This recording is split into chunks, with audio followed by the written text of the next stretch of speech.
ఈ వీడియోలో మనం క్లియర్‌గా ఎక్స్‌ప్లెయిన్ చేయబోతున్నాను. డాక్టర్ మీనల్ గారు ఫ్రమ్ ఎపియాన్. మీరు ఒక్కసారి ఈ వీడియో చూసి మీకొస్తున్నది నెక్ పెయినా? లేకపోతే భుజం పెయినా? అన్నది తెలుసుకోండి. దానికి తగ్గ ట్రీట్మెంట్ కూడా మనం ఈ వీడియోలో డిస్కస్ చేయబోతున్నాం. నమస్తే అండి. నమస్తే. సో, నాకొస్తున్నది భుజం పెయినా? లేదా నెక్ పెయినా? అర్థం కావట్లేదు. ఎందుకంటే ఇక్కడి నుంచి ఇదంతా పెయిన్ ఉంది. సో, ఏది ఏ పెయిన్ అని ఎలా డిఫరెన్షియేట్ చేయడం?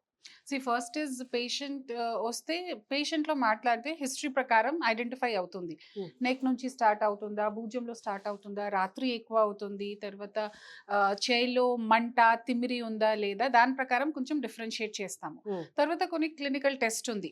సో, నెక్‌కి కొన్ని క్లినికల్ టెస్ట్ ఉంది. తర్వాత భుజంకి there are so many test చేస్తాము పేషెంట్స్‌లో. యాక్టివ్ టెస్ట్, పాసివ్ టెస్ట్ ఉంది. తర్వాత నా దగ్గర హై రెజల్యూషన్ అల్ట్రాసౌండ్ స్కాన్ ఉంది. హ్మ్. స్కాన్‌లో అగైన్ చూస్తాను. ఇది భుజంలో ప్రాబ్లమ్ ఉందా లేదా అండ్ నెక్‌లో ఉంటే then we have to go for MRI. So, దాని ప్రకారం ఎంఆర్ఐ స్కాన్ చేస్తే దెన్ వి ఐడెంటిఫై అండ్ దాని ప్రకారం ట్రీట్మెంట్ చేస్తాము. సో, ఇప్పుడు నాకు ఐయామ్ జస్ట్ 25-30 ఈ ఏజ్ బ్రాకెట్‌లో ఉన్నాను. నాకు ఇప్పుడే neck pain, shoulder pain start అయింది. డాక్టర్ దగ్గరికెళ్తే పెద్ద పెద్ద ట్రీట్మెంట్స్, సర్జరీస్ అంటారేమో అని భయమేస్తున్న వాళ్ళకి ఈపీఆన్‌లో ఏం సొల్యూషన్? చెప్పాను కదా ఫస్ట్ ఐడెంటిఫికేషన్. మొన్న ఒక పేషెంట్ వచ్చారు.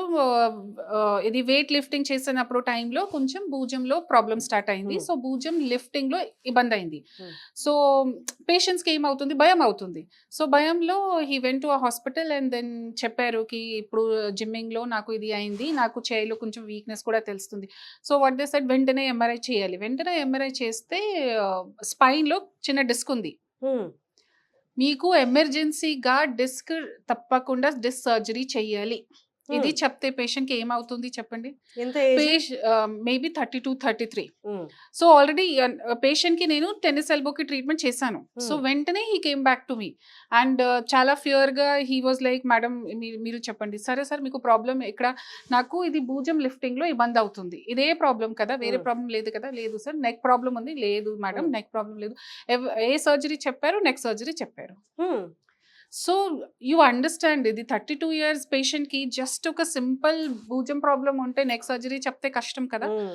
సో, తర్వాత ఐ టోల్డ్ హిమ్ ఇప్పుడు ఫస్ట్ ఇది టాబ్లెట్స్ ఉన్నాయి. టాబ్లెట్స్ మసిల్ రిలాక్సెంట్ చెప్పారు. కొన్ని యాంటీ ఇన్‌ఫ్లమేటరీ చెప్పాను. 3 డేస్ వరకు హ్మ్. మీరు ఇది చేయండి. ఆఫీస్ వర్క్ ఎక్కువ ల్యాప్‌టాప్ వర్క్ ఎక్కువ అవాయిడ్ చేయండి. డ్రైవింగ్ ఎక్కువ అవాయిడ్ చేయండి. ఇంట్లోనే రెస్ట్ చేయండి. 3 డేస్ తర్వాత కాల్ చేస్తాం. హ్మ్. నిన్న కాల్ చేసిన తర్వాత మంచి అయింది మేడం. ఇప్పుడు స్టార్ట్ నొప్పి తగ్గింది. బానే ఉంది. చేయిలో వీక్‌నెస్ కూడా కొంచెం తక్కువ అయింది. Okay sir. మీరు ఫ్రీ ఉంటే నాకు ఒకసారి చూపించండి. You come to clinic I'll see. Hmm. So, ఈ రోజుకి he is coming and he is better.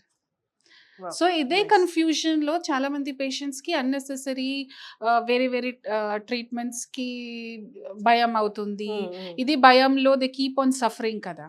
So, ఇది ఇంపార్టెంట్ ఉంది. సో, భుజం నొప్పి ఉంది, నెక్ నొప్పి ఉంది. ఐడెంటిఫికేషన్ చాలా ఇంపార్టెంట్ ఉంది. హ్మ్. సో, క్లినికల్ టెస్ట్స్ ఉన్నాయి నా దగ్గర. ఐ మీన్స్ జనరల్‌గా in hmm. Medical practice we have clinical test. Hmm. నెక్‌కి స్పెసిఫిక్ టెస్ట్ ఉంది. భుజంకి స్పెసిఫిక్ టెస్ట్ ఉంది. టెస్ట్ ప్రకారం 90% ఆఫ్ ద టైమ్ డయాగ్నోసిస్ అవుతుంది. But you have to assure that ఇది టెస్ట్ వీఆర్ పర్ఫార్మింగ్. పేషెంట్స్‌కి హిస్టరీ చాలా ఇంపార్టెంట్ ఉంది. అండ్ అవసరం ఉంటే ఎంఆర్ఐ ఆర్ అల్ట్రాసౌండ్ చేయాలి. 30స్‌లో ఉన్న వారికి సర్వైకల్ స్పాండిలైటిస్ స్టార్ట్ అయితే వాళ్ళకి ఇపియాన్‌లో దొరికే ట్రీట్మెంట్ ఏంటి? సర్వైకల్ స్పాండిలైసిస్‌కి సాఫ్ట్‌వేర్‌లో చాలా కామన్‌గా ఉంది. హ్మ్. అందుకంటే కంటిన్యూయస్‌గా ఇది ల్యాప్‌టాప్‌లో పని చేస్తున్నారు. తర్వాత వీకెండ్స్‌లో they go for all this racket sports and trekking అన్ని షోల్డర్ ఎక్కువ బరువు లిఫ్ట్ చేస్తే they go for trekking and all.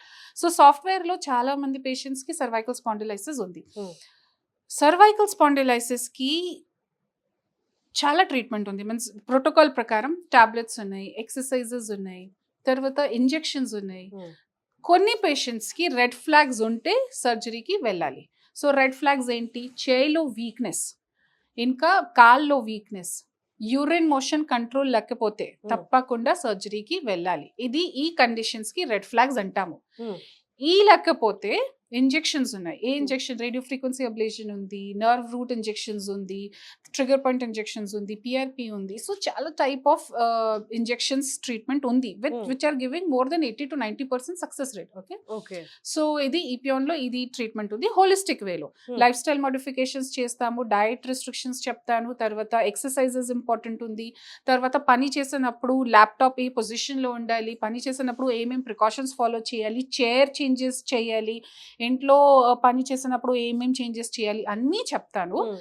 And if means requirement ఉంటే ఇంజెక్షన్స్ కూడా చేస్తాము. సో విన్నారు కదండి, ఇపియాన్లో భుజానికి అండ్ మెడకి ఉన్న డిస్కంఫర్ట్స్ ఏదైతే ఉన్నాయో, ప్రాబ్లమ్స్ ఏవైతే ఉన్నాయో క్షుణ్ణంగా పరిశీలించి మీకు ఇండివిజువల్ ఎలాంటి పరిష్కారం కావాలో లేదా ఏదైనా ట్రీట్మెంట్ కావాలంటే ప్రత్యక్షంగా చూసి మరీ చెప్తారనమాట. నార్మల్గా అయితే బయట ఏదో చిన్న ప్రాబ్లం వచ్చినా సర్జరీ సజెస్ట్ చేయడం అలాంటివి జరగవు. ఇపియాన్లో మ్యాక్సిమం సర్జరీని అవాయిడ్ చేయడానికి మాత్రమే చూస్తారని చెప్తున్నారు మీనల్ గారు.